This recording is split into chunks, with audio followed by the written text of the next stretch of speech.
புதுச்சேரியில் 3 நாட்கள் நடைபெற்ற தென்மண்டல சாப்ட்பால் போட்டியில் வெற்றி பெற்ற அணிகளுக்கு பொதுப்பணித்துறை அமைச்சர் லட்சுமி நாராயணன் பதக்கங்களை வழங்கி கௌரவித்தார்.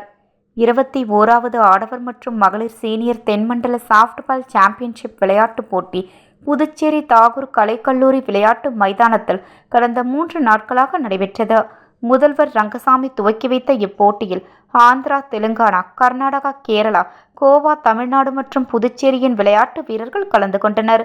தொடர்ந்து போட்டியில் வெற்றி பெற்றவர்களுக்கான பரிசளிப்பு விழா இன்று நடைபெற்றது. இதில் பொதுப்பணித்துறை அமைச்சர் லட்சுமி நாராயணன் மற்றும் சட்டமன்ற உறுப்பினர் வைத்தியநாதன் ஆகியோர் கலந்து கொண்டு வெற்றி பெற்ற அணிகளுக்கு கேடயம் மற்றும் தங்கம், வெள்ளி, செப்பு பதக்கங்களை வழங்கி கௌரவித்தார். இவ்விழாவில் தேசிய சாப்ட்பால் அசோசியேஷன் துணை செயலாளர் சோபன் பாபு, சபரி வித்யாசிரம் பள்ளியின் நிர்வாக அமுதவாணன், பொதுப்பணி ஒப்பந்ததாரர் குணசேகரன் மற்றும் புதுவை மாநில சாப்ட்பால் அசோசியேஷன் நிர்வாகிகள் கலந்து கொண்டனர்.